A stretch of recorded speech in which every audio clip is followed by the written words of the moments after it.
Hey everyone, this is Rob. Hey, Michelle. And welcome to Bunebape, your weekly podcast on everything you need to know about old school RuneScape.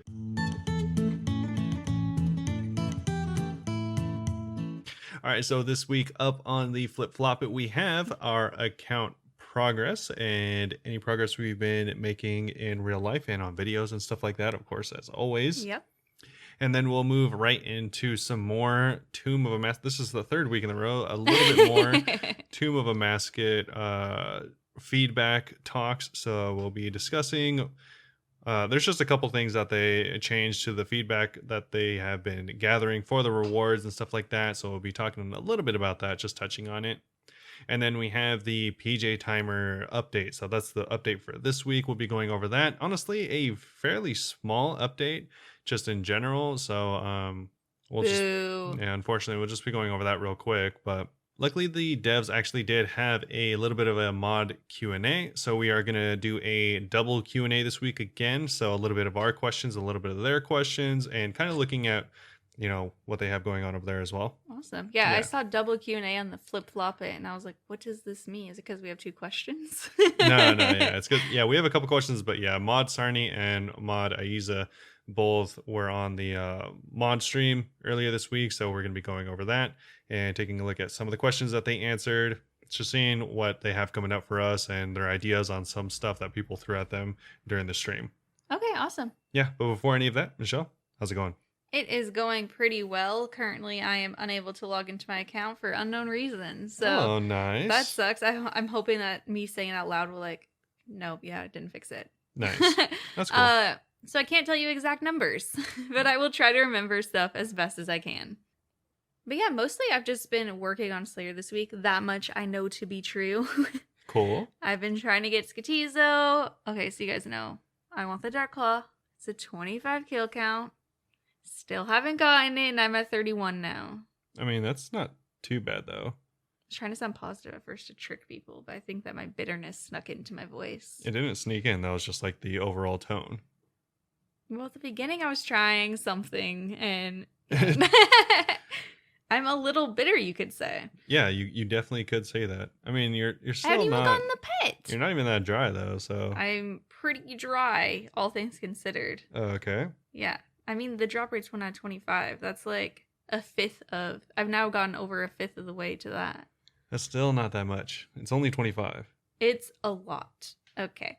And yeah, so I've been doing a lot of Slayer, though, and I'm so close to leveling up and being 95 Slayer. And then I'm able to do Hydras. Nice. Yeah, you've been doing a lot of Slayer recently. So much. Usually I don't get that much XP in a day. I think it's because I've been getting less clue scrolls, because I think that the clue scrolls really get in the way of doing it, obviously. Yeah, definitely. But I'm only 217,000 XP away from being 95 now. Damn, that's actually really close. That's only like a couple hours. I'm also really close to getting my mage to 97, which is cool. I'm only 19,000 away from that. That's cool. It's not 99, but it's my closest to a 99, so I'm pretty hype about it. Yeah, it's pretty close. Still not a Hespori. I've been doing more farming contracts in hopes that it would magically show up, but weirdly it hasn't yet. Yeah, weird. Weird. I said Hespori too. I meant Tangleroot. Yeah, that's definitely what you said. Also, I feel like there should be a Hespori pet. I don't know if that's even a hot take. I just feel like that'd be really cool. I feel like it should be a rare drop from Hespori to change your Tangleroot. That'd be dope. I just want a mini Hespori, kind of looking like the maiden from theater. Because, I mean, Hespori doesn't really drop anything that good. I mean, honestly, arguably, the best thing that they drop are the special seeds and not even the compost bucket. Yeah, special seeds are nice. As of now, I'm rank 3,997 at Hespori. It's my best rank overall. Yeah, that's pretty good. 249 kills is not even that much. No, I feel like people don't do it that much, honestly. I just do it for the Chrono Seed, because the Chrono Seed, if you guys don't know, makes your plants grow faster. And it's really nice, especially for redwoods. It really speeds it up. Yeah, I feel like for main accounts, once they get to 99, they just don't ever use it again because they don't need to, but... Oh, I don't really use it as much now. Yeah. Do you remember whenever I first got to 99, I sold all of my seeds in the seed vault and was like, well, I'm done with contracts. I'm going to be getting Tangleroot any day now. Yeah, that was foolish. That was like a year and a half ago at this point. A year and 5 months ago. Yeah, I don't know why you sold them all. I mean, it's not like you needed the money. Well, now I have like 20 mil worth of seeds again, so it doesn't matter. Oh, okay. It didn't really make a difference. But Yeah, don't sell your seeds until you get the pet. Life hack, everyone. Yeah, that's kind of a good, just general idea for, I mean, Everything. everything. Yeah. Kind of don't count your eggs before they hatch, I guess is the saying. Yeah. But I'm also trying to actually do Hesporium more too. Not as much as it like grows or anything. But Yeah. I think it'd be cooler to rank higher for that because people are kind of impatient with Hesperia. I could probably Just go get for in the the rank top. one. Rank one Hesporium. No, rank one's actually a lot. I could go for like rank 1000. Oh, okay. Yeah. That's not too bad. I mean, that's a flex in itself, I think. I mean, you get As it someone who eventually. doesn't care about ranks, it would just be a flex. Yeah, that'd be kind of cool. Especially if you can get into the top like 100. I don't know if I could. I could try. It's just the thing with Hesperia is you can't just. It's funny. You can't farm the boss over and over. It's funny because it's farming. But it takes like a couple days to grow. So if those people also keep doing it every single day, I literally could not catch up to them if I tried. Yeah, but I mean, I feel like the chance of them actually doing that every single day is probably not that high. If I was number one, I'd do it every day. Yeah, I don't know. Maybe. Yeah. I mean, definitely number one, but I don't know about top 100. That's true. Yeah, we'll see. I still have quite a ways to go, but I feel like every single time I do it, I probably move up a couple ranks. Yeah. But yeah, so Slayer, that's all I've really been doing. I got my strength to 96. I think that was last week. Okay. So that's cool. Still not that close to a 99 on anything, but at least my mage is close. Whenever I'm 97, that'll be sick. Yeah, that's not too bad. Whenever I'm 98, maybe I'll go to like maniacal monkeys and just burst them for a day. Yeah, I mean, you could. It's pretty fast XP. Be like a big money loss though, so I don't know. Yeah, I think it would take you like 3 or 4 hours at maniacal monkeys to get from 98 to 99. Maybe you better just burst a bunch of abyssal demons and hope for totem pieces too. Yeah, you could do abbeys or necreals. I'm over necreals since I made that video about necreals. That wasn't even that much. You did it in a day. I did 1,000 and it took me 4 hours. Yeah, like literally. That's one day. I could do a Slayer task. I can't do it that much again. Okay. It was funny because somebody last night, I had an Abbey Demon task, and I, like, whenever I'm on Slayer tasks, I've just been using Expeditious Bracelets with everything. Like, even if it's good money makers and experience, I'm like, okay, cool, but I like to only be on them for a short amount of time, you know? Yeah. And somebody saw I was bringing the Expeditious Bracelet, and they're like, oh no, you have the wrong bracelet. And I was like, oh, this is just not efficient at all. But yeah, no, I'm just trying to speed through this. Yeah. I just like getting them done. Oh, I also hit 700 Slayer tasks, so now I have over 4,000 points. Yeah, that's a lot of points. Mm-hmm. And you then can use it for all the Slayer helms I'll have Slayer helms you someday. don't have. I know. At least once I get like 5,000, I think I'll just buy the Twisted Helm. Oh yeah. Yeah. I mean, why not? It's pretty cheap too. It's like $1 mil, right? I don't know. I remember when they first came out, and they were like 40 mil or something like that. Oh no. No. Yeah, There's no way they're that expensive anymore. I remember I flipped a couple for like 7 mil back in the day, but It's not too bad. yeah. Yeah, so I'm not rushing that one. I'm just trying to get the ones I actually have to work for first. Yeah, that probably makes sense. But yeah, that's probably all I've been doing. I've also shout out, I think it was Chirac who suggested this idea. If it wasn't, I'm so sorry to whoever suggested it. That I do quest guide videos. Was that Chirac? I have no idea. Gosh, I hope so. There was a couple people in the chat that night on stream.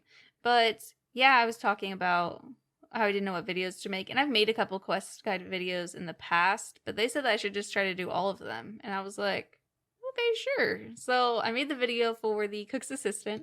Yeah, so I'll tell the whole story because you're not saying the whole thing. Oh, but no, because you're doing the optimal quest guide for Iron Man. Oh yeah, I am. Starting from quest 1 and then doing all the quests in order. In order of the wiki guide. Yeah, in order of the wiki guide. And including all the little tips along the way. Yeah. Yeah. So that'll be nice. I don't know when it's going to come out because I might wait and get a couple ready before. I think that might be a better idea rather than just being like, here's Cook's assistant. You have to wait 10 more days for sheep shearer.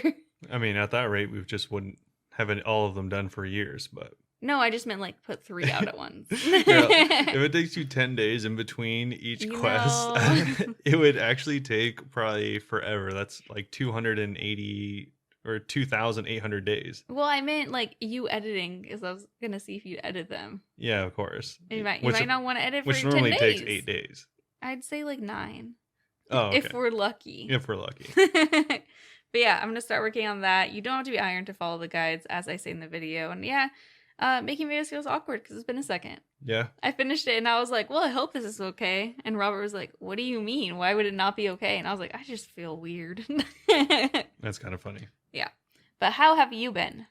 Pretty good. I've honestly been playing not as much. I've been doing like a little bit more real life stuff, but I have actually been playing RuneScape. Like I said the other week, I'd been Makes me feeling like excited. playing RuneScape, so I've been honestly just been back at Voracath mainly Forecast just because like all reliable for you. yeah, because Voracath is like really chill, and I can like go and make a few mil and then stop and do some other stuff or play a different game. It's not like a big deal or anything like that. Where I feel like, for instance, like I mean, I wouldn't do DKs Mm-hmm. because Game to them um sucks. no, just because like their drops aren't that good anymore. Mm-hmm. But for instance, if I really did like DKs, it's like kind of annoying because like getting there takes forever, and then you want to stay there for as long as possible because it's like annoying getting there. You'd have to go with like 20 people to make sure you could stay forever. No, but it's just like not easy like going there and then like doing a few kills and like getting out. It's like I think better if you go there and stay there for like hours, ideally. Yeah, which is easier with Forecast. Yeah, with Vorkath, I can just like, oh, teleport there from my house. I'm there, get like one trip, which would be like 500k or 600k. Maybe do two trips, make a mil or more, and then I'm done, or Nice. something like that. How many have you been, how many do you think you've done since you started again? Probably at least 50 so far. Really? Oh, Yeah, that's probably. less. Oh No, my definitely. gosh. I can't say exactly because I have reset it a couple times the tracker, but yeah, it's definitely at least 50. That's crazy. I didn't know it was that much. Yeah, I can actually check one of the trackers, which yeah, it's 86 actually. Nice. Look at you go. Total Yeah, value 11 mil too. yeah, so it's pretty chill, and I just like make money, buy supplies, hang out for a little bit, and then yeah, it's nice because you can hop in and out whenever you want. You already have the pet, but hopefully you could get the jar and the visage. Yeah, I don't have pretty much any of the other rare drops. I did get the Draconic Visage, I think, a long time ago. Okay, well that's something. Yeah, I think that's a pretty rare drop too. I think And it's you like one out of 2,000 or something like that. Oh, I didn't realize it was that much. But Yeah, you already got the best rare of all with the pet. yeah, definitely did. So yeah, that's been pretty cool. I've been doing that. I kind of want to find another boss that I can do that with, that I could just like jump in and do, but I don't know. It's honestly kind of hard for me to find another one because like I feel like Nightmare I don't have enough gear to do, and I'm not like I don't know I comfortable in can. doing it. And also getting there is really It's annoying. awful. So yeah, I don't know. I need to look up more bosses and see like what is easy to just like jump in and do for a little bit, and then We should learn raids. I mean we could learn raids, but then that's like also kind of not anywhere close to what I was thinking because I'm all like, oh, I like playing the game for like, 20, 30 minutes at a time. And you're like, oh, we should do this thing I where just on want to do average raids. it takes 30 to 40 minutes for an experienced player to do it. You're supposed to spend 30 to 40 minutes just making potions at the end. Everyone knows this. Oh, okay. So you do preps. All right. And whenever we did that, it was not enough prep either. That Yeah. was funny. I feel like, there's other bosses that I could do. Cow Fight Queen. No. I'm talking about bosses that I actually make money at. So Mm.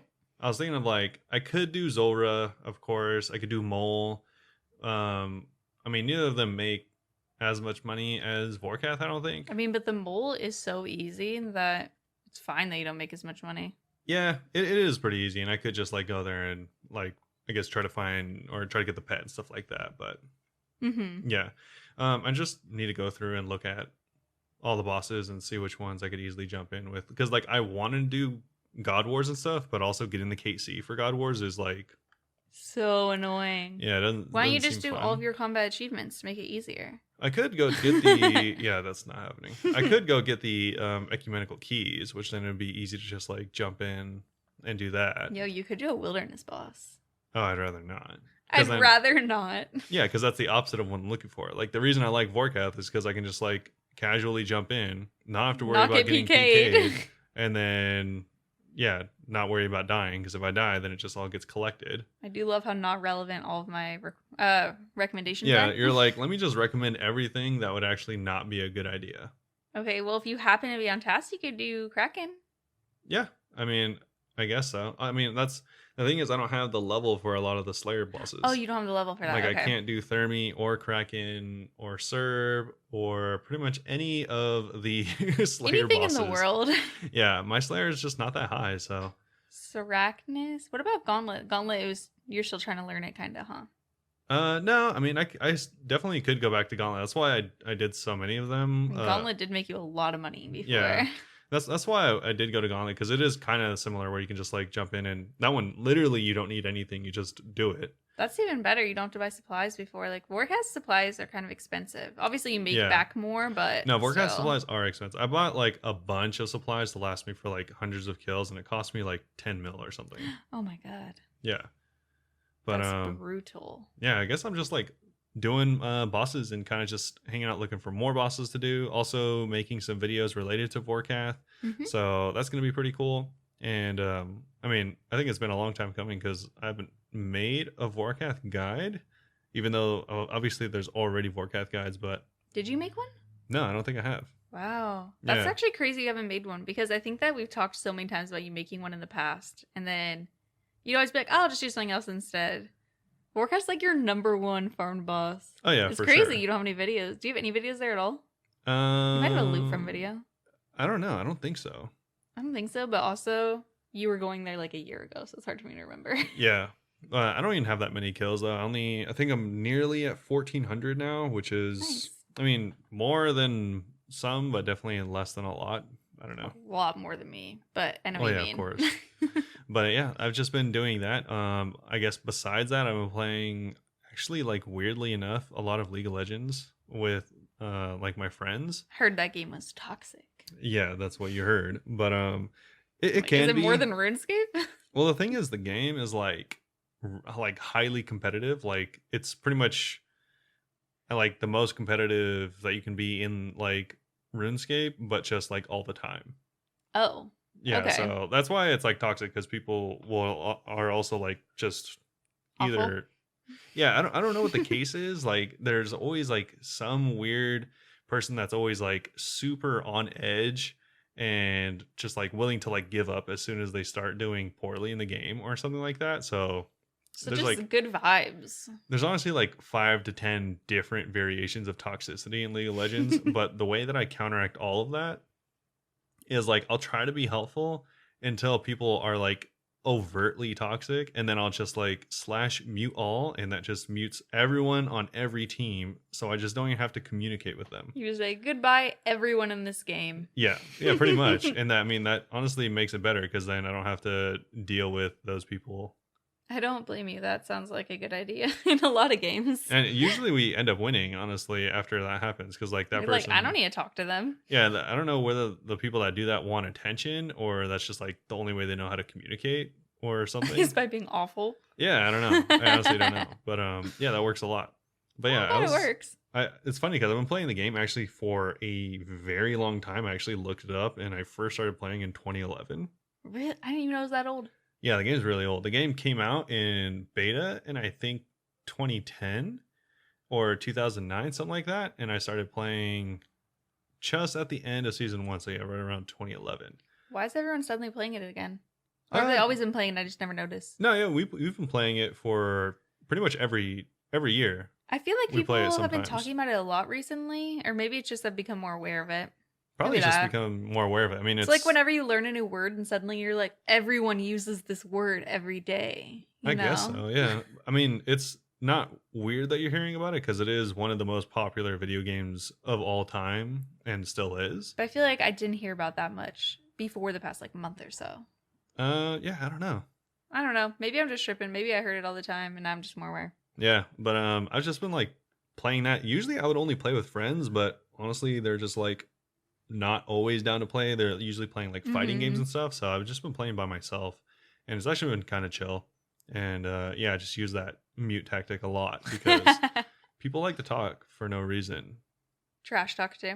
Yeah, just like in general, they just like the worst part is usually people that are toxic towards their own teammates, which is like the worst, because isn't that fun? Yeah, I don't know what they get out of it, but yeah, that's been pretty cool. So I've been mainly doing that with RuneScape, and then a little bit of like just random other games here and there, but honestly not too much. Recently we did like I said, a lot of my friends like fighting games, so they had a really cool like little fighting, not really tournament, but like a little fighting showcase where a lot of our friends came together and like fought in like kind of remembrance of, we had a friend pass away a year ago due to cancer, and he was like a really big into fighting games, so that was kind of cool that they had that and they were able to come together for that. But honestly, but you didn't participate in it, right? Because you don't like fighting games. No, I don't like fighting games. Like I was around and we played games together, but I just don't do fighting games. I never have. Mm-hmm. Like even when I was really young, it was funny because my uncle, I would always play video games with him, and he's like kind of the one that got me into a lot of different video games, and he would always play like Street Fighter and stuff like that. That is so funny. And he would just whoop me like every single time. And yeah, I hated fighting games. Like I'd play like old school like Soul Calibur, Street Fighter 2 sometimes, and then eventually I got like caught my stride and was playing like a lot of shooter games, and I would just always school him on shooter games. So the reason you don't like fighter games is because your uncle always beat you at them. Yeah, maybe. I don't know. Maybe that's something to deal with it. But yeah, I've never been like a big fan of them. Mm-hmm. Just like, I don't know if they're like not flashy enough, or they're just not like, I'm just not good at them, and that's why I don't like them. I'm not sure, but I've never been like a super big fan of fighter games. But shooting games, I would always be like, I was better than my You're uncle always like good at them. right away. Yeah. So yeah, that was pretty cool. It's weird. Even at like Disneyland, they have like a little shooty thing. And Oh, yeah, he they have, paid like like a quarter to do it, and it was insanely good. And I'm like, this is disturbing. Yeah, besides shooting in video games, I'm actually a pretty good shot in real life. So random. Yeah. But yeah, so I guess that was kind of it. I was mainly just playing some games, started making some videos. I guess besides that, I don't really have any other updates. I ran for an hour yesterday. That was kind of cool. That was crazy. He ran for an hour and I didn't think about it. And I was like, did you go like 2 miles or something? I know. I was like, do you think I am crawling this entire way? Okay, honestly, if I was running 2 miles alone, and it was a lot of hills around here, Yeah. I feel like it would take me an hour to go just 2 miles. Yeah, there are a lot of hills where we live. It's nice going downhill for like a mile, but then the run back is a nightmare. Yeah. But yeah, that's about it for my updates. I wanted to ask, because I remembered, did we already say what happened at Disneyland with the water pump? The prank? Oh, yeah, I guess we could talk about that. This happened the other week whenever we went to Disneyland with her sister. And my friend. There's a water fountain. There's like very few water fountains in Disneyland. I don't know why. You'd think in the middle of like practically a desert, they'd have more water fountains in Disneyland. But there's this, I guess they want you to buy their water bottles. yeah, so. of course. But they have this one water fountain that has like one of the pumps on top of it that are kind of like the levees to pump water out of like a well, like those old Western ones. Yeah. And this was a water bottle refill too. Yeah, this is a water bottle refill. So essentially the fake water pump is on top, and then water comes out seemingly out of it into your water bottle. But there's actually like a button. It's like real modern day. It's just the button's like low-key hidden because it's like fake wood holding up the entire thing, Yeah. and then just a random button in the middle of that. Yeah, it's very themed. Yes. So then it kind of looks like you have to pump, and like so Michelle would go behind and she was like pretending to pump the levee. This was my And I was sister's like- idea because she's done this before, by Yeah. the way. And I was like filling up my water bottle, and then we like bottle it up and get ready to leave, and the next person behind us walks up and they start trying to pump the levee to get it to work, and we're just we didn't both think it was gonna work. we both didn't think it was gonna work, and we both didn't look, and then we just behind us could we just hear hear like creaking. we just because he's just like And we're pumping the turning levee. there just look all confused. Yeah, nothing's happening. My sister told us she's done this before, and she's like, yeah, if you start pumping it, people will think that's how you get water and start copying you. And we're like, no way. Like, that was just a one-time thing. But Yeah. no, because we did it for 3 water bottles worth. Yeah. We were all taking turns and being like, oh, this is a workout. And Robert would be like, pump it faster. Yeah, it was pretty funny. So if you guys ever go Disneyland and see this in what area is that? It's in Frontierland. Yeah, Frontierland. Please do this and see if it works and let us know, Yeah. because oh my god, that was hilarious. I feel like that's like a funny like classic prank joke. It didn't feel like a mean prank because also we didn't tell these people you have to pump it. We were just being theming. Yeah. We were just theming. We're in theme. No, I thought it was funny because like those are like the funny classic prank jokes, and I'm thinking about like how today like on YouTube like all the pranks are like either the most scripted or just like the most traumatizing that you shouldn't do. Oh my god, I watched one before where they pranked their like wife or girlfriend or something by pretending that there was a home intruder in their house. I'm like, that's not a prank. That's traumatizing. Yeah, stuff this where is not a prank. Like, they're like, oh, dude pulls out a gun, prank. Like, pretends to throw their baby over a staircase, prank. Yeah. And I'm like, you guys, like these aren't pranks. These are just rude. I feel like people just like are confusing pranks nowadays with like shock factor. Yeah, and with being like, an awful person. They're like, oh, I hired like a professional makeup artist to make it look like I lost my arm. Like, that's not a prank, you guys. Yeah, that's actually just like really, really over the top. You are traumatizing people. Just go pretend to pump a water pump. Yeah, just like go mess with people. Yeah. Or I don't know. I feel like there's a couple that are on the edge. Like, have you seen? There's like a really popular old one, like the poop dollar. Have you seen that? I don't know what you're talking about. Oh yeah, people will get like a dollar bill or like a $5 bill, whatever, and they'll like wrap it around like a I don't know, like a dog poop or something that they found, and they'll just like leave it on the floor. I think that's a little mean. Yeah, that's why I was like, I don't know. I feel like that's kind of on the edge. Well, that's like kind of like an old like popular one. It sounds like, imagine that's what everyone did in the 90s before they had fun stuff to do. Yeah. They were like, just go wrap some poop in dollar bills. Yeah, it was weird. Is that what you guys did before Netflix? I guess so. I don't know. No, we used to play Kick the Can. You ever play that? No. Oh, it was hilarious. What is Kick the Can? It was the most old game I've ever played in my life. And you could just tell based on like the origins of it, it's an old game. Oh, no. Because you would just like get a empty can, like whatever, beer can, soda can, and just like place it fun. in the middle of the sidewalk. And then everyone would like go low-key hide. And then there would be like one defender, and if you like came out of hiding and kicked the can before the defender could tag you, then you won. I didn't know you were born in the 1700s. I know, right? I was like, it feels like literally the game kids would play during the Depression. Why were you playing that? You're like, I played a lot of video games growing up. I also played Kick the Can. Yeah, I don't know. The two extremes. I think I actually only played it like once, maybe twice. You were probably like, this game sucks. Yeah, probably, honestly. I don't know why we were playing fun. it. Yeah, and it was in the middle of the summer, so it was hot as hell. Kick the Can. What a good game. I'm going to play with my nieces just to disappoint them. Honestly, it's a pretty good game. It's like a combination of like tag and hide and go seek kind of. Honestly, it's the best game I've ever played in my life. Honestly, I am opening a league for it, so if you guys want to sign up. If you guys want to play Kick the Can, please hit us up. Yeah. We meet every Wednesday in San Diego. Let us know your other old games that you play. Yeah, please let us know if you have any, because these are actually crazy. And let us know what insane pranks you've heard of. Yeah. I don't know what can top the home intruder one and that one where they pretend that they threw their baby over a staircase. You've seen that one. Okay. That one's funny whenever you first watch it, and then you think about like, oh my god, this mom just thought that her baby died. Yeah. And then it's like, oh, that's maybe you shouldn't have done that. Maybe not the best idea. That's just an instant divorce if someone did that. Well, since we're pretty much naturally done with segueing into updates, freaking Omega like tangent, we're gonna talk about the Tomb of a Mascot feedback. So we've talked about this, like I said, for the last like 3 weeks. See, that's in a why row, we kept pretty telling much. stories, because I am done talking about this. I know. They better be some actual changes. So this is the same like little blog that is from a couple weeks ago about the Tomb of a Mascot reward rework. And reward? Yeah, reward. Do you know what a reward is? Like you get it after you complete something sometimes. You didn't say reward, you said reward? Yeah.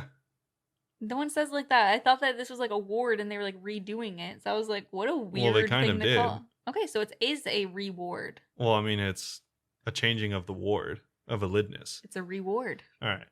So there's actually only 2 changes, and they were made today. So on the 9th, you guys will be hearing this on the 10th likely. But by tomorrow, there'll be more changes, I bet. Yeah, maybe. Either way, the first of the 2 changes is that people have been giving a lot of feedback on the Heka, because the Heka honestly is kind of a lackluster weapon, and they're saying that it's not even relatively close to the same power level as other like tentpole items such as the Scythe of Viter and the Twisted Bow. Obviously, those are huge powerhouses in the game, and they're saying that if this is going to even be close to standing up to that, it's nowhere near. So their response is they don't care. So they're saying so they say that they're aware of the feedback but haven't found any alternative suggestions. So they're saying they're pretty much giving us the old parent talk. They're like, oh, we're hearing that you guys are complaining, but you're not giving us any like options on how to change it. No improvements. Yeah. So they're just saying, oh, you don't like it, but you're not saying how you'd want to change it. So we're just leaving it the same essentially. Yeah. So they say that there's no suggestions on how the Heka could work that would warrant changing it. How the Heka it would work. Yeah, exactly. Just pretend you didn't say that. We're confident you'll enjoy using the Heka once it's live, where it should really come into its own. We've opted to continue with the current design. Actually, I'm pretty sure we won't enjoy it. I mean, I'm sure it'll end up being fine, probably, especially if they do add higher defense enemies like they were saying. But as long as they're not liars. Yeah, I don't know. As it stands, it is super niche, and I don't really see myself using it. Ever. Yeah, I'm sure someone will enjoy it. Yeah, someone somewhere. Someone somewhere in the world. This next one actually is quite a big change. So previously, people had voiced more concerns about the Ward of Elidinus, the uncharged version, wondering did they get rewarded? Yeah, wondering why it was even like equipable. So again, this next update is more people are saying that they didn't like the functions provided with the uncharged version of the Ward of Elidinus, and so they are going to change it.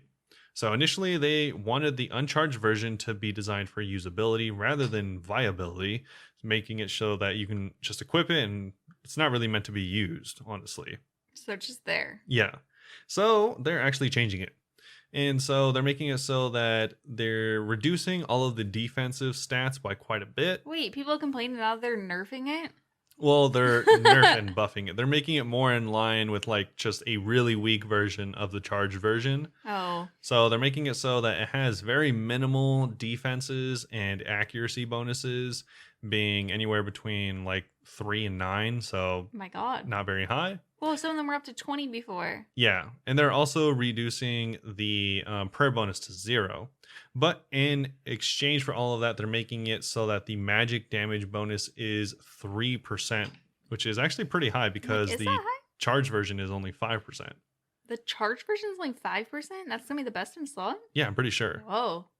That is higher than that. So this is going to be it makes sense because this is the uncharged version, and if you want to charge it, then it requires the spirit shield, which would give you all the defensive components of the new best in slot items. So it makes sense that this gives you a decent amount of offense with pretty much no defense because, like I said, that's the second part of it. So that's pretty cool. It says this will now give the uncharged version more viability, as you can receive some of the magic damage bonus from it without upgrading it with the arcane sigil. So I guess it kind of does. If you want a like real discount version of the Ward of Elidinus, then you could just use the uncharged version. Discount. I mean, it would still be best in slot for damage for mage, probably. That's true. It's just not going to be best in slot like straight up overall damage and defense. Yeah, true. It's probably still going to be expensive. Oh, 100%. I mean, if it's even remotely close and it's already still used for the best in slot item, it's definitely going to be very, very expensive. Definitely, we're not going to have these. Yeah, not anytime soon. I imagine, I mean, obviously some of it's going to go for max cash, but I imagine it's going to be pretty expensive for quite a long time. I still need to learn chambers first in theater. You want to like guess how much we think it's going to be whenever it comes out in like I don't even know 6 months. A frame of reference. Yeah, I don't know. I was going to say like 800 mil, but I don't know. 500 mil. Okay. Future Michelle and Rob, listen back. Were we right? Yeah, 6 months from now, listen back. Anyone wants to get in your bets now, do it. All right. Moving on, though, those are the only 2 changes for the Tomb of Masket feedback. Again, if any of you feel like those are just straight up bad changes, let us know, or let them know by giving them feedback over on like Twitter and stuff like that, so they can change it. We can keep going over this every week. Yeah, exactly. Don't complain, just accept and complain once it's in the game. I'm tired of reading about these.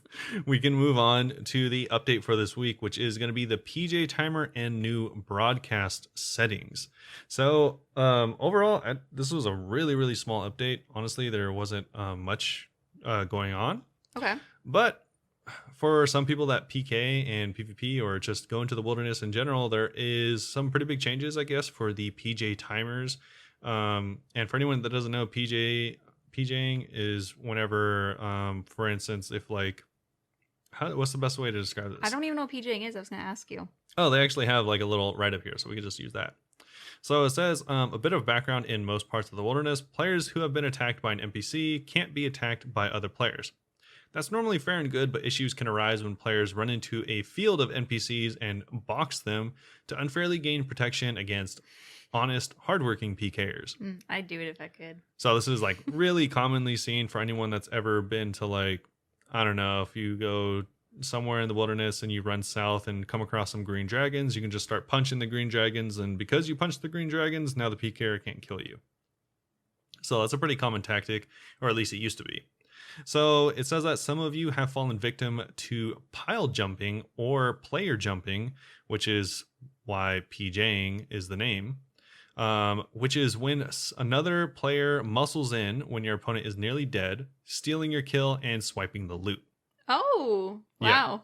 Yeah. So PKers also do griefing? I mean, this is just a different name for chaosing, which is kill stealing, which is in every game that's ever existed. Yeah. Last summer, we spoke about our solution to both issues, replacing all single-way combat areas in the wilderness with single plus, and adding a PJ timer to those same zones. Wait, I thought the solution was that they were going to close the wilderness for good. Yeah, I heard they were going to delete the wilderness, but I guess that was a different Maybe that blog. was a different blog. Yeah. We'll probably get to that. But they do say that, however, following the feedback, we've opted to go with a different solution that'll make the wilderness combat feel a bit more inviting. A quick note before we get started is they're talking about ticks and cycles. Everyone knows a cycle or a tick is 0.6 seconds. Our new proposal will add a PJ timer to single-way combat areas for both players and NPCs. We've also increased the length of the PJ timer from 16 cycles to 20 cycles. So from 9.6 seconds to 12 seconds. Okay. This means that whenever you attack something aggressive, monsters or player opponents will be unable to hit you for the next 20 cycles or 12 seconds. So if player A had just finished PvP combat with player B, NPCs won't be able to get in on the action until the PJ timer runs down. These dragons are just like pacing back and forth. Yeah, the dragons waiting. are just like, "Ooh, I'm about to freaking burn you up, I'm about boy." to get you. Yeah, pretty much. And for those of you who like their wilderness combat just the way it was, then they actually left the new PJ timer inactive on worlds 318 and 319. Oh, I was about to say, well, too bad. No, yeah. So if you hate the PJ timer, then yeah, just go PK on those worlds. I'm sure they're those keep worlds it like that forever. If I had to guess, those worlds are probably popping right now because I think a lot of people wouldn't like this change. Oh, okay, interesting. Just in general, it doesn't seem like a lot of people like change in general. So I could imagine those worlds are probably. I pretty do get that active. impression from RuneScape players. Yeah, they don't like change. They also say that please note the new PJ timer will also apply to the extended timer in the Singles Plus Combat Revenant Cave. So Singles Plus, for anyone that doesn't know, is essentially so like a lot of people will be fighting revenants in Revenant Caves, obviously, because they drop a lot of loot. But if a player comes over, then it'll prioritize the player versus player activity over the player versus NPC activity. So you can still get PK'd there, even if you are fighting an enemy, unlike in the rest of the wilderness, or most of it. I don't think I knew that. Yep. Also, Deadman is unaffected by these changes for anyone still playing there. We believe that these changes will have a positive impact on PvP activity in the wilderness, but as always, we'll continue to monitor the effects of this update moving forward. Once you've given the new system a try, send us your feedback and let us know what you think of the new changes. So, hopefully people like them. Yeah, I mean, hopefully people like them. It doesn't affect me at all because I will not be PKing still. Yes, I have absolutely no opinion on this. Yeah, but yeah, let us know what you think about the change and if it is positive in your opinion. I honestly don't think people would like or dislike this change. I don't think it's going to get anyone to PK more, and I think they know that too. So I think you don't know. There's one person reading this like, now is my time. No, I don't know why they're saying that this is trying to entice people to PK. That's because it gives no incentive to go PK. So I think it just makes it so your victims can't run away as easily. I don't know. I guess. Wait, your victims can't run away as easily, or they can't go and fight them for a little bit, like the NPCs. Yeah. So you can get more kills. Yeah, I guess so. I think I just automatically think I am the victim in every PvP incident. Yeah. So I'm like, it doesn't sound good for me, but... Yeah, it does make it harder to box, so you would be locked in that engagement for the 12 seconds. So, yeah, I guess it would be better for PKers, I guess, that are hunting down other PvEers. Yeah. But yeah, it'll be interesting to see how that goes. As far as the loot key improvements, obviously loot keys were introduced into the game the other week, which I think was actually a really good change. It's from the Deadman mode, I'm pretty sure, and that made it so that instead of having to carry around 28 pieces of loot from 5 different people, which is impossible, you can just carry around 5 keys. But they also actually reduced the price of it. It used to be 5 million GP to activate it. Now it's only 1 million GP. And you'll be getting the 4 million refunded straight to your bank if you have already paid for that. Oh, wow. Yeah, they also added the loot chests for these keys in the Grand Exchange, Edgeville Bank, as well as the Mage Arena Bank. So it'll be a little bit easier to get your loot. And for now, also, they're saying something a little bit more complex, but I can easily break it down for you. So they're saying that, for instance, when 2 players die at the exact same time, one after the other, there's some weird problems about who was getting the loot. So in cases like this, the loot will be dropped to the floor like it used to be. Oh, so you just click fast. Yeah, well, I mean, both of them will be dead, so it doesn't matter. Never mind. Fair. As far as that's going to be about it for the PK changes and anything like that. Again, as always, let us know, like we've been saying, if these are good changes, because we don't know. Yeah, we just don't interact with them too much. My only interaction is dying because of them. As far as the rest of the update, though, there is clan broadcast improvements as well as group Ironman notification improvements, which I think are kind of cool. A little bit late, but kind of cool. Excited to hear those. So it says that you've given some great suggestions for improving the existing clan broadcast system, and we're implementing some of them this week. The following items have been added to the current loot broadcast. So the Pharaoh Scepter, Barrow's Loot, and the Amulet of Glory from the Fountain of Rune, for some reason, weren't on the loot broadcast system. It's incredibly weird. Yeah. What is cool is now whenever you do get a pet, though, they will announce your KC or XP that the pet was obtained at. Oh, cool. Yeah, so that's kind of cool. So people don't have to immediately ask, who's your kill count? Yeah. And they've also added more customizations for the clan's level up notifications. They've also added new settings for new collection log entries, new PBs, player kills when a clan member dies in PvP, a new achievement diary tier completion, 10 million XP milestones. I like the achievement diary one. Yeah. That's really cool. 10 million XP milestones above 99, as well as hardcore deaths. Dang. So all of these things previously didn't have settings for them and weren't going to be announced. So now you can add them and have them be announced for everyone in your clan to take note of. Oh, that's cool. Yeah, it's pretty cool.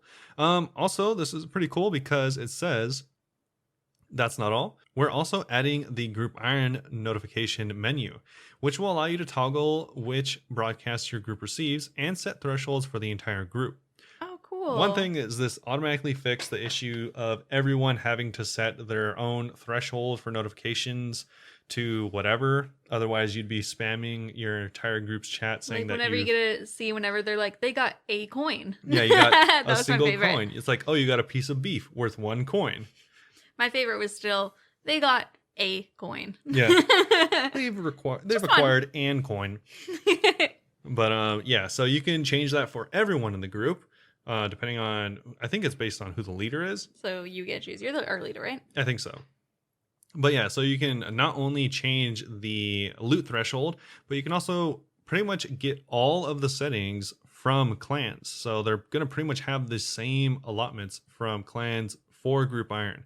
It says they want to ensure that the Group Iron players have the same customization options as clans, so all the above changes will be added to the group notifications settings menu. The exception is the hardcore death broadcast settings, which is on for the Group Iron players by default. So they really are like, we insist we have to shame you if you die. I guess so. That's pretty cool, though. It says you can now set your clan so that only certain ranks can send broadcast messages as well. Oh, that's kind of mean. I mean, that's kind of cool just because, like, I don't know, if you have, like, a lot of random people coming in and out, I guess, then maybe that'd be good. Yeah. With these changes, we've also moved away from the group iron broadcast being determined by individual variables on each group member. So like I was saying, Cool. now the data is stored on the group itself and affects everyone, which should be much nicer. Nice. Yeah. So that's going to be about it for the group notification changes. Not too much, but whatever was there. Like I said, it's cool. Some nice ones. It was kind of a little late. I wish they had that, quite a few months ago. But either way, that is a nice little change and quality of life fix. Yes. As far as any other changes go, the Iron Men now have their own separate Calphite Queen instance. Woo. Yeah, it's kind of cool. It works exactly the same as the regular lair and exactly the same as every other Iron Man only instance. They've also added 2 braziers to the Calphite lair. I don't know why you would want or need a brazier. I'm sure there's a reason, but it's always some really niche thing people do. Yeah. Let us know if you use that or what you know. Why is it there? The birthday event has been removed, so make sure to ski responsibly. Player models will no longer distort when transforming into a goblin and then teleporting. No! The characters look so funny. Yeah, they look crazy. They also added a huge change, the ability to customize your character's foot shape, because it was only available in account creation. Now you just got to go to Ursa's shoe store. Oh my god, I've literally been emailing them about that every single week since I started playing again. Well, They finally added it. There you go. Finally. Dude. Huge. So that's going to be pretty much it. Also, they made it so beekeepers now prioritize gear if you don't have the full set. So I guess that's cool. I didn't know they didn't. Oh, actually, no. I only ever get flax. Yeah. As far as Leagues 3 goes, that's still happening. And Dragon Rank is at the massive 47,650 points for Dragon. Stop it. Yeah. So if you are still playing, then it's likely you probably have Dragon or know about this already. But yeah. So it is very, very many points required for Dragon. You're probably going to need to do pretty much everything in the game. But that is going to be about it for this week's updates. Not too much. Do you want to hear the other ranks? Oh, yeah. I mean, they haven't changed that much just because Dragon Rank changes more than all the other ones. But Rune is 30,035 points. Adamant is 15,315. Mithril being 5,390. And Steel is 1,655 with Iron being 480. I am Mithril. Yeah. So I played a little bit for like an hour the other day, but me. Yeah. There hasn't been a lot of changes for most of the ranks. That's why I didn't mention them. But Dragon is the top 1%, which does change relatively frequently. So that's why I mentioned that one. Yeah. But yeah, so that is coming to a close relatively soon. I think in just a week or maybe 2. A week or 2, yeah. Yeah, so make sure to get the points that you want in order to get the rewards you need whenever that does come around. But as far as that goes, we can move on to the final part of this week's episode, which is going to be the Q&A, the double Q&A. Ooh, let's start with theirs. Yeah, we can start with a couple of the ones from the Q&A stream that they had with the mods, Sarni and Aiza. It's just the 2 of them this week. And there were a few good questions that I thought were interesting enough. Okay. Sure, the good ones. So the first one is going to be the first question. It says, so this person is asking about there potentially being a consumable drop in Raids 3 for the Rune Pouch, giving it a 4th rune slot. Oh. Yeah, so currently there's only 3 rune slots in the Rune Pouch and no way to expand it. And that's kind of weird. There's no way to expand it, huh? It's weird, but also I think Aiza does bring up a good point. And they say it's already saving multiple spots. What would you really get by upgrading it? I mean, I would start playing nature runes. Yeah, so it's something that they bring up because there's a lot to consider, because not only would this, I mean, obviously you'd be able to do more spells along with high alching, like you were just saying. Yeah. But also it would potentially make the Arceus spellbook with thralls more overpowered, because then you could potentially do the one that gives you more special attack and thralls. Mm-hmm. So yeah, I don't know. It could be a little bit too good, or you could do alks as well as tellies, and that would make that a Yeah, I lot always stronger. prioritize having every type of teleport on me every time, so that's why I never have the Alks in my prayer or in my Rune Pouch. Yeah. It honestly seems like something they never even thought of. And No, honestly, probably. I never thought of it. yeah, honestly, don't really see it being needed. But yeah, like they said, if it's something that you really want or players really want, They'd consider it. then they'd consider it. But it doesn't seem like it's really necessary right now. I just think it'd thought be it was cool. kind of a cool idea. Yeah.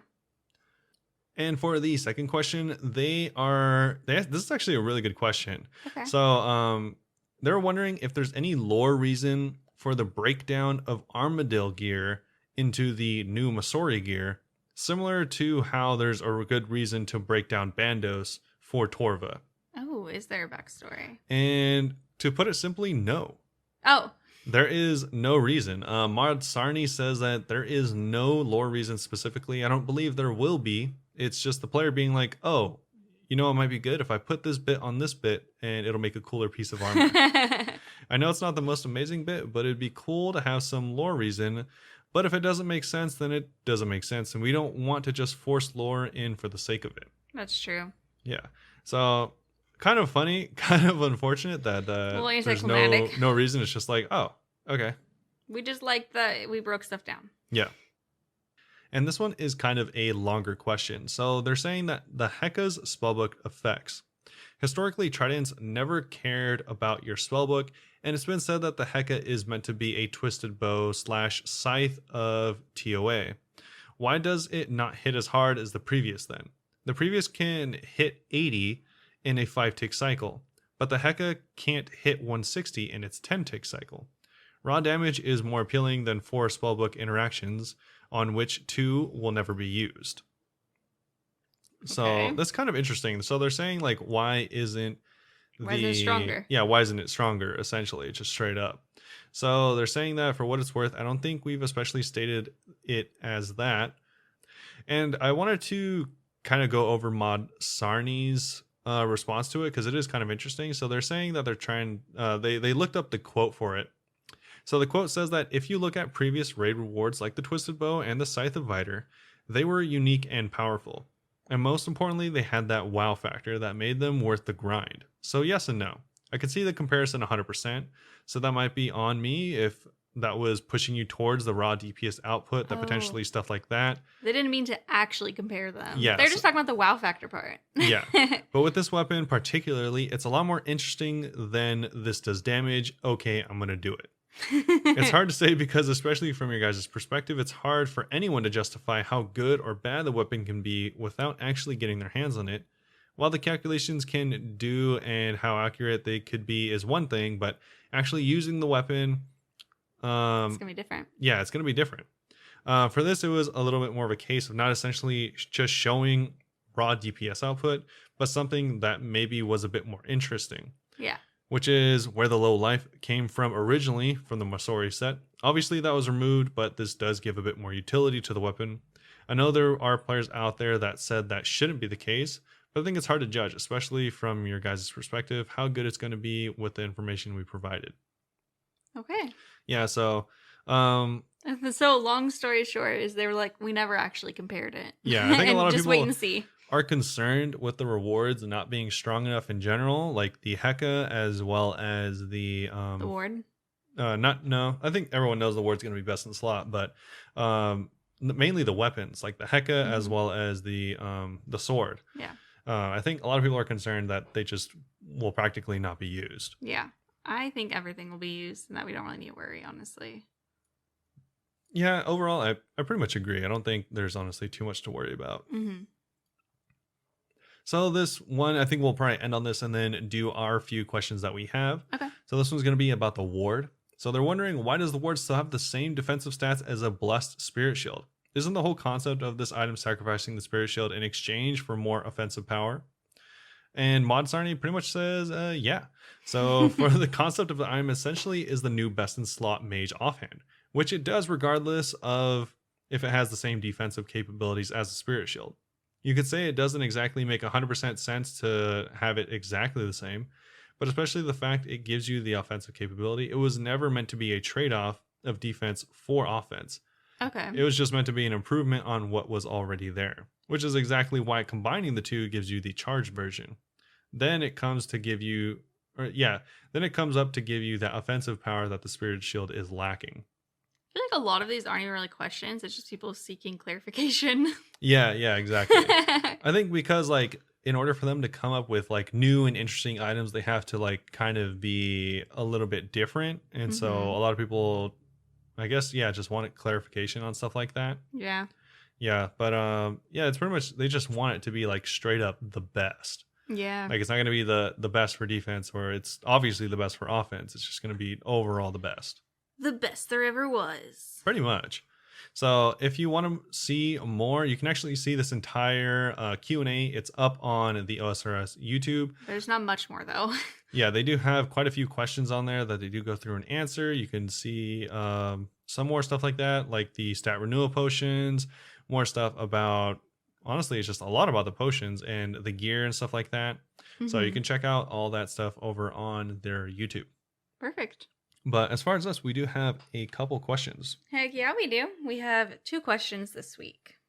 So Cool Nate asked us on Discord, if you were to recreate a RuneScape food, what would you want to eat?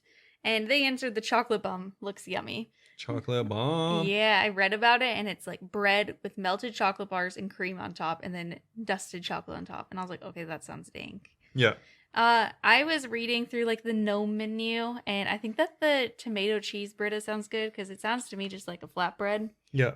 And so I think that, and I just realized I'm really hungry. We should eat after this.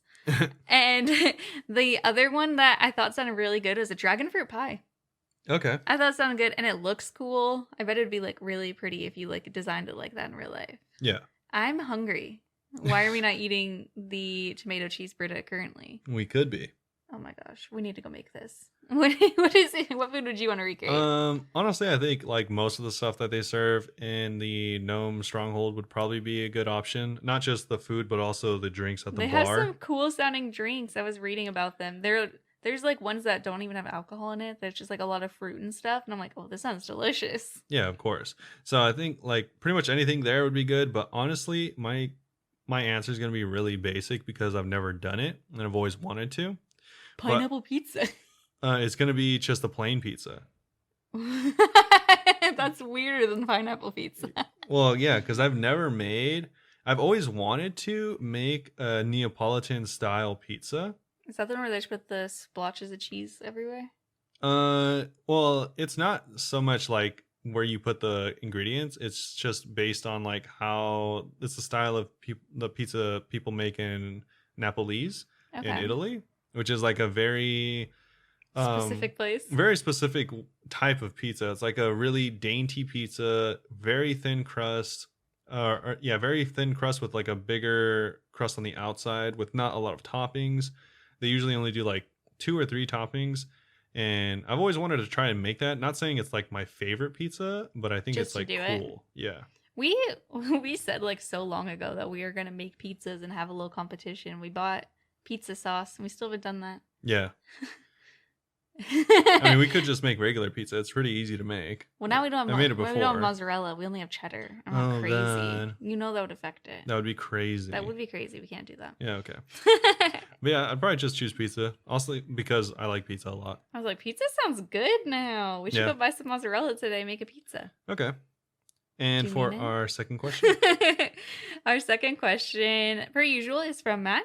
So Matt asked this week, is a would you rather? Would you rather be the only player in OSRS to either have 500% run energy or run twice as fast as a normal player, but your energy drains 3 times as fast? Yeah. He answered that he would probably take the twice as fast running because he's a scaredy cat and wants to get out of range of enemies as fast as possible, which is fair. Okay. Do you want to answer this one first? Sure. So I would definitely say the run speed. The twice as, or 3 times as fast? The twice as fast. Twice as fast. But you burn your run 300%. Wait, no, it's faster. 500 times faster. Oh, yeah. Even faster. Yeah. So I would definitely say the run speed because the first one would like make it so that you can run for a long time, right? Mm-hmm. But you can do that already if you just have a bunch of staminas. Mm-hmm. Whereas I was thinking about like when do I run? for instance, if I'm like at Saradomin, if I were to run away at like 5 times the speed, then I could just sit there and You like probably kill her faster. shoot Saradomin for a bunch of times. Mm-hmm. Or if I'm running away from someone else, like if I can run from them forever, that actually probably wouldn't help me because they can still teleblock me or freeze me. I mean, But if I feel can like run you could away, run to the ditch and hop it. yeah. But I mean, if I'm like in 30 wilderness, Okay, or- just continue. yeah, if I was like in 40 wilderness or something, Okay. then if I just ran away from them at like light speed, then there's literally nothing they can do about it. Mm-hmm. So I don't know. And also, like, although it does drain your energy at 3 times the rate, I could just get more staminas if I really needed it. Okay. I Yeah. choose the opposite. Yeah, I know. I would want being able to run longer because, like what you're saying with the wilderness, rather than trying to speed away, I'm thinking if I had like the. Oh, I also totally messed it up earlier when I was talking. If I had the 500% run energy, it is running twice as fast. I don't know. I was like, you run 500 times Yeah, I as was fast. like, there's no way that's true. Yeah, sorry. All the numbers are getting mixed up in my head. But if I had the 500% run energy, I'm like, okay, if someone's PKing me, I could probably run all the way to the wilderness ditch and they'd never be able to catch up with me. Because they'd be going the same speed the entire time, you know? Whereas if you have the 2 times the speed, you can run away really fast. But if you're so deep in the wilderness that you don't have anywhere safe to go, you'll run out of energy soon and they'll catch you. I mean, yeah, but the thing is, You'd probably bring stamina potions though if you had that. one, if they can see you, they can probably freeze you.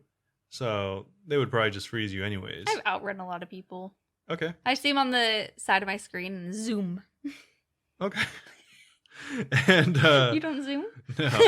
And secondly, if you sprint so fast out of their range that they just can't see you anymore, the chance of them chasing you is like not very high. They're not gonna be like, unless you're carrying around like obviously like a bill worth of gear, they're not gonna be like, all right, time to chase this dude down. They could be really bitter. Who knows? I guess so. I feel like most people don't have like crazy vendettas for random people carrying around shovels.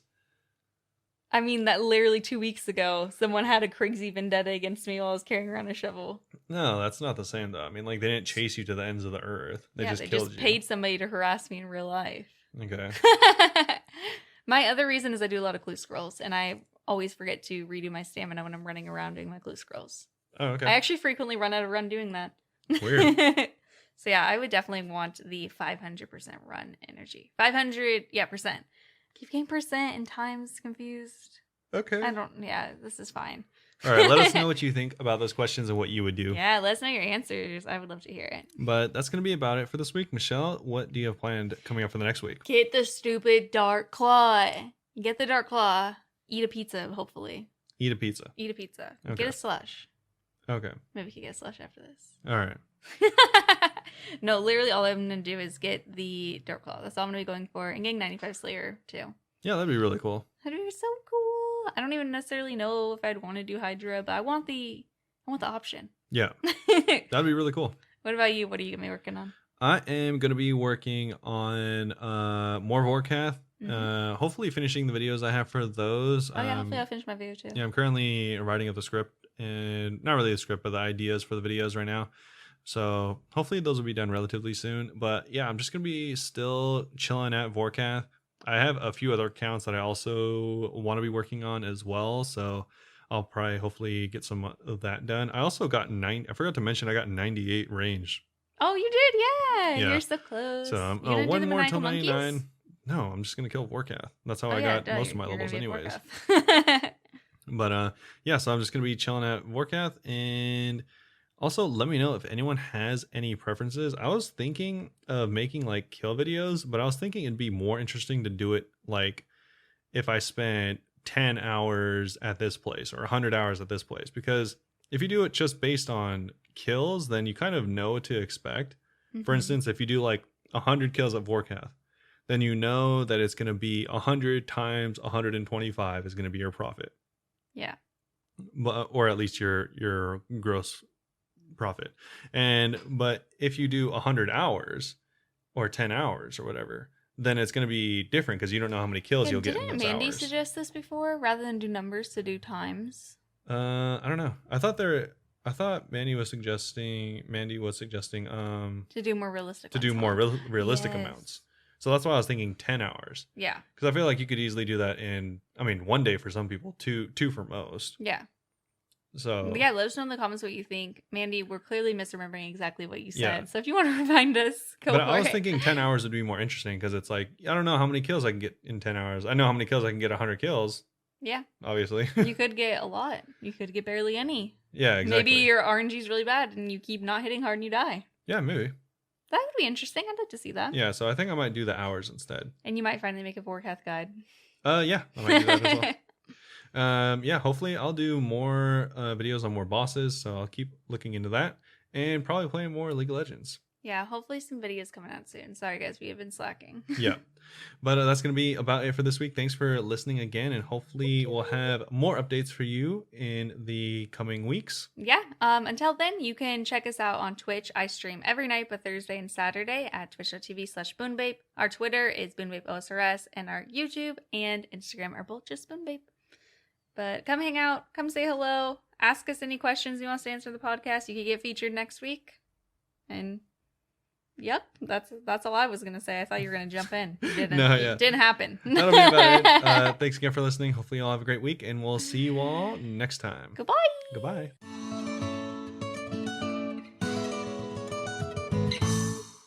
Bloop, bloop. Meet Mert.